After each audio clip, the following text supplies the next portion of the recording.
नमस्कार, first India news देख रहे हैं आप। मैं हूं आपके साथ पूनम शर्मा सोलंकी।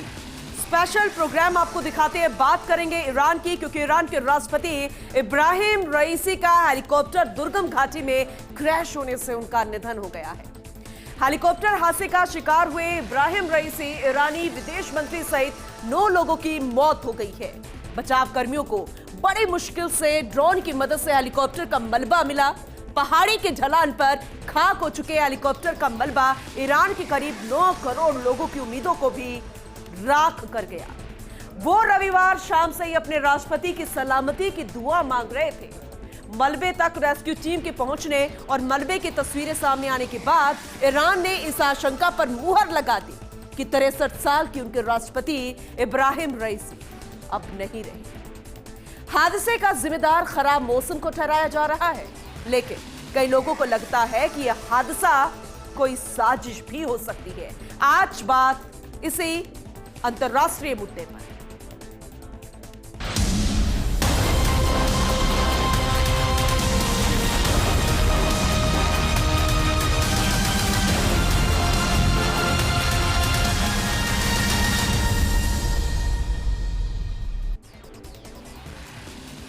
ईरान ने न सिर्फ अपने राष्ट्रपति को खोया है, बल्कि विदेश मंत्री की मौत भी हेलीकॉप्टर क्रैश में ही हुई है। ऐसे में कई तरह से सवाल खड़े हो रहे हैं। जाहिर सी बात है, घरेलू और अंतर्राष्ट्रीय स्तर पर ईरान जिस तरह की परिस्थितियों का सामना कर रहा है, ऐसे में कुछ भी कह पाना मुश्किल ही है।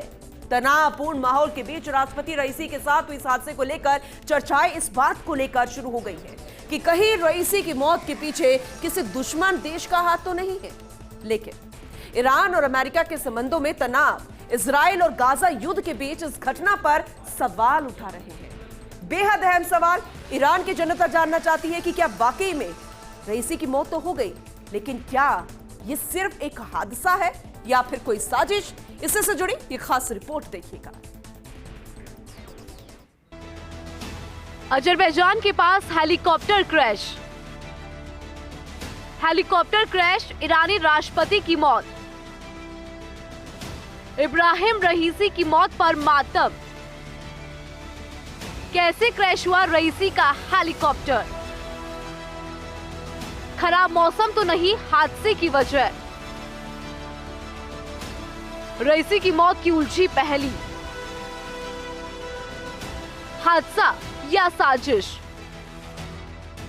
ईरान के राष्ट्रपति इब्राहिम रईसी और विदेश मंत्री हुसैन अमीर अब्दुल्लाहियान का हेलीकॉप्टर क्रैश में निधन हो गया। अजरबैजान से लौटते समय घने और पहाड़ी इलाके में उनका हेलीकॉप्टर रविवार शाम करीब 7 बजे लापता हो गया था। इसी हेलीकॉप्टर में राष्ट्रपति इब्राहिम रईसी, विदेश मंत्री और अन्य अफसर सवार थे। हादसे में हेलीकॉप्टर सवार सभी 9 लोग मारे गए। हादसे के बाद से ही बड़े पैमाने पर बचाव अभियान शुरू किया गया। रेस्क्यू एजेंसी ने भारी बारिश, कोहरे और तेज सर्दी के बीच रात भर सर्च ऑपरेशन चलाया। कई घंटों की मशक्कत के बाद अजरबैजान की पहाड़ियों में हेलीकॉप्टर का मलबा मिला। हेलीकॉप्टर क्रैश होने के बाद पूरी तरह से जलकर नष्ट हो गया। ईरानी अधिकारियों के मुताबिक इस दौरान कई शव भी जलकर खाक हो गए। तुर्की के ड्रोन ने ढूंढी क्रैश साइट।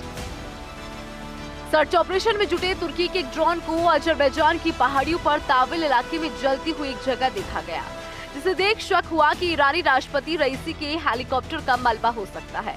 ऐसे में मौके पर रेस्क्यू टीम को भेजा गया, जहां बचाव दल को ईरानी राष्ट्रपति रईसी के हेलीकॉप्टर का जला हुआ मलबा मिला।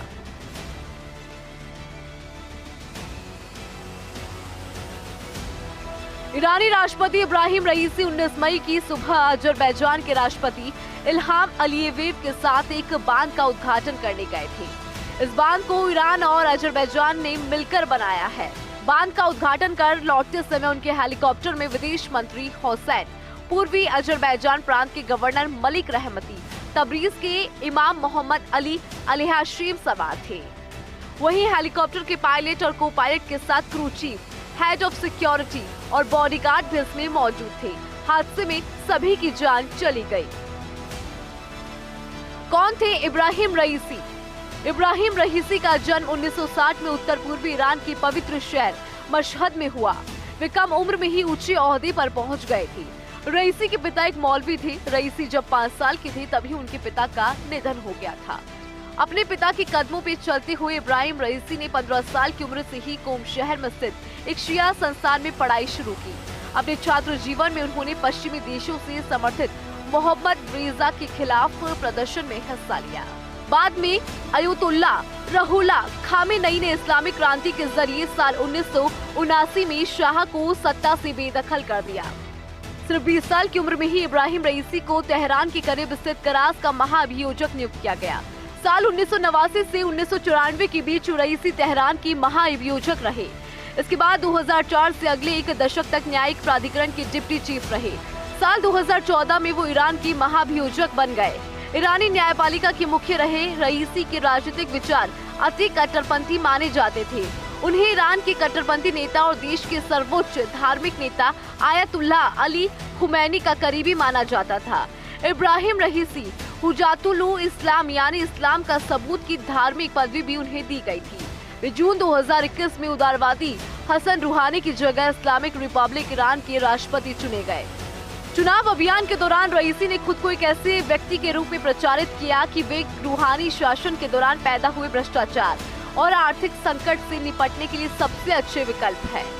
2021 में चुनाव के बाद इब्राहिम रईसी ने ईरानी राष्ट्रपति का पद संभाला। उन्हें रूढ़िवादी मानसिकता का पक्षकार मानने और चुनावों में धांधली होने की बात को लेकर उनके राष्ट्रपति बनने का पूरे देश में विरोध हुआ। लेकिन राष्ट्रपति निर्वाचित होने के बाद से रईसी ने गंभीर आर्थिक संकट और इजराइल के साथ देश के संघर्ष में ऐतिहासिक वृद्धि के दौरान शासन करते हुए मध्य पूर्व में ईरान के प्रभाव का विस्तार करने का काम किया। इस कारण इजराइल और ईरान में जंग जैसे हालात भी हो गए। हालांकि दोनों तरफ से कई बार मिसाइलें छोड़े जाने के बाद अब हालात थोड़े से स्थिर है। डेथ कमेटी के सदस्य थे इब्राहिम रईसी। इस्लामिक क्रांति के बाद इब्राहिम रईसी ने न्यायपालिका में काम करना शुरू किया और कई शहरों में वकील के तौर पर काम किया। इस दौरान उन्हें ईरानी गणतंत्र के संस्थापक और साल 1981 में ईरान के राष्ट्रपति बने अयतुल्लाह रुहुल्लाह खुमैनी से प्रशिक्षण भी मिला। बाद में वो जज बने और उन खुफिया ट्रिब्यूनल्स में शामिल हो गए जिन्हें डेथ कमेटी के नाम से जाना जाता है। साल 1988 में राजनीतिक विरोधियों को खत्म करने के लिए ईरान में 4 सदस्यीय कमेटी का गठन किया गया था। इन 4 सदस्यों में इब्राहिम रईसी भी शामिल थे। ईरान में अनौपचारिक रूप से इसी कमेटी को डेथ कमेटी कहा जाता है। तेहरान का कसाई नाम से मशहूर थे रईसी। इस समय अवधि में राजनीतिक कैदियों को फांसी देने का सिलसिला चला, जिसमें एक अनुमान के मुताबिक करीब 3000 से ज्यादा राजनीतिक विरोधियों को फांसी दी गई। मारे गए लोगों में अधिकांश लोग ईरान की पीपुल्स मुजाहिदीन संगठन के समर्थक थे।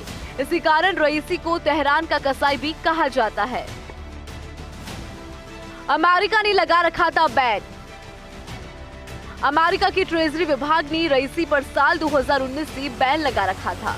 दरअसल ईरान में रईसी कार्यकाल में ही बच्चों को फांसी, प्रमुख मानवाधिकारों वकीलों को कैद की सजा दी गई थी, जिसके चलते अमेरिका ने रईसी पर प्रतिबंध लगा दिया था।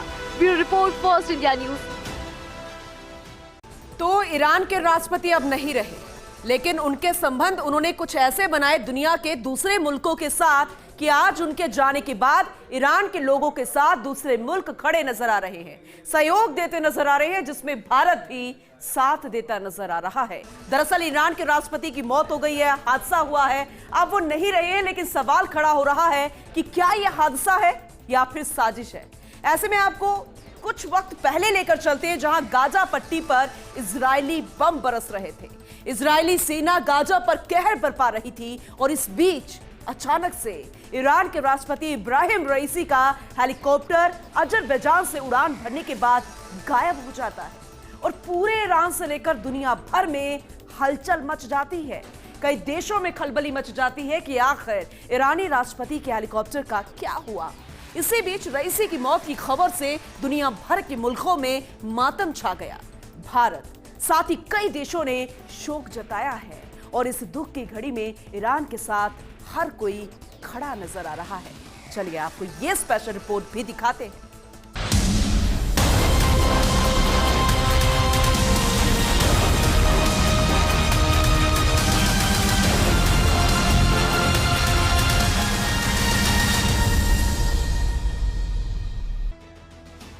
ईरान के राष्ट्रपति इब्राहिम रईसी और विदेश मंत्री हुसैन अमीर की हेलीकॉप्टर क्रैश में मौत के बाद पूरे देश सहित दुनिया भर की कई मुल्कों में शोक की लहर है।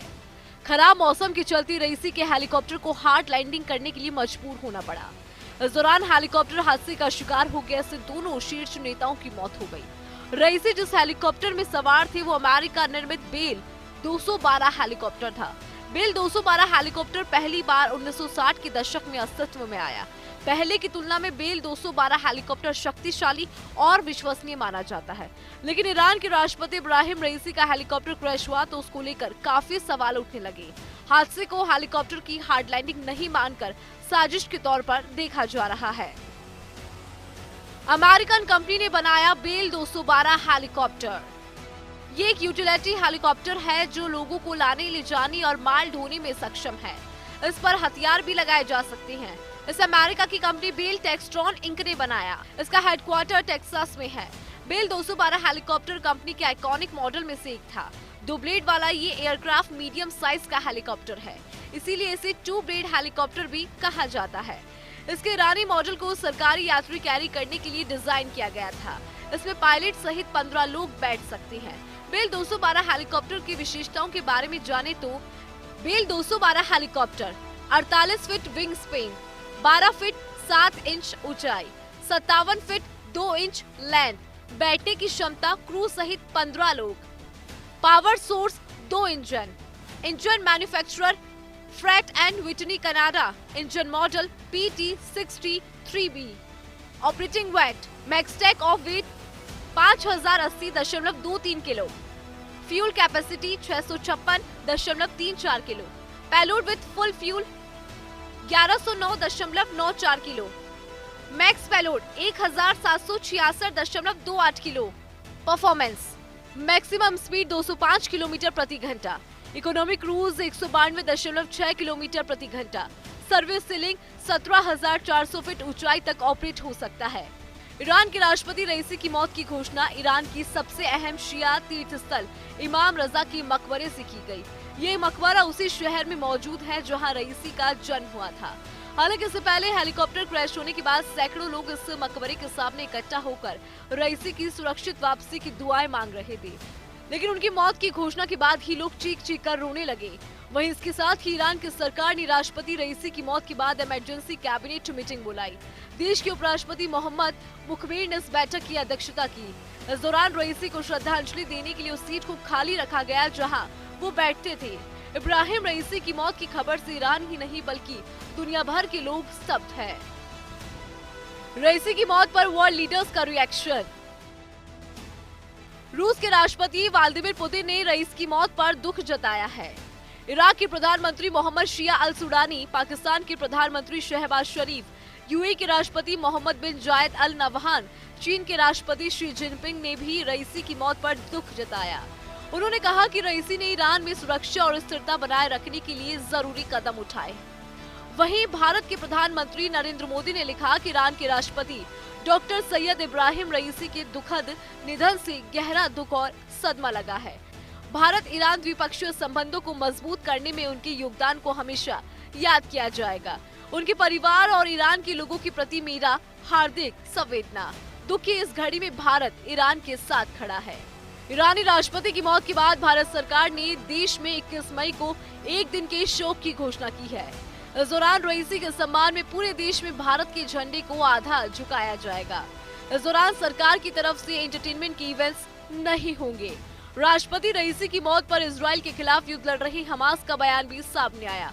हमास ने कहा, हमारी संवेदना ईरान के सर्वोच्च नेता आयतुल्लाह खामेनेई ईरान की सरकार और ईरान के लोगों के साथ है।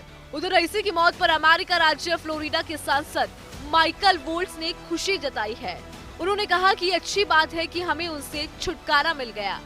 वहीं फ्लोरिडा की ही रिपब्लिकन सीनेटर रिक स्कॉट ने भी इसे सहमति जताते हुए कहा कि रईसी के जाने से दुनिया और सुरक्षित हो गई है। मध्य पूर्व एशिया के शिया बहुल देश ईरान ने अपने नेताओं को उस समय खोया जब इजराइल के साथ उसके रिश्ते टकराव की सीमा तक बिगड़ गए। वहीं अमेरिका ईरान के संबंधों में भी तनाव है। ऐसे में उपराष्ट्रपति मोहम्मद मुखबीर को अंतरिम राष्ट्रपति बनाया गया है। ईरान के सर्वोच्च धार्मिक नेता आयतुल्लाह खामेनेई ने सोमवार को ऐलान किया। ईरान के सर्वोच्च धार्मिक नेता आयतुल्लाह खामेनेई ने राष्ट्रपति रईसी की मौत पर देश में 5 दिन के राजकीय शोक का ऐलान किया है। Bureau report, first India news, Jaipur. चलिए, इसी के साथ ही हमारे स्पेशल प्रोग्राम में आज के लिए बस इतना ही, लेकिन खबरों का सिलसिला लगातार जारी रहेगा। आप बने रहिए हमारे साथ और देखते रहिए फर्स्ट इंडिया न्यूज।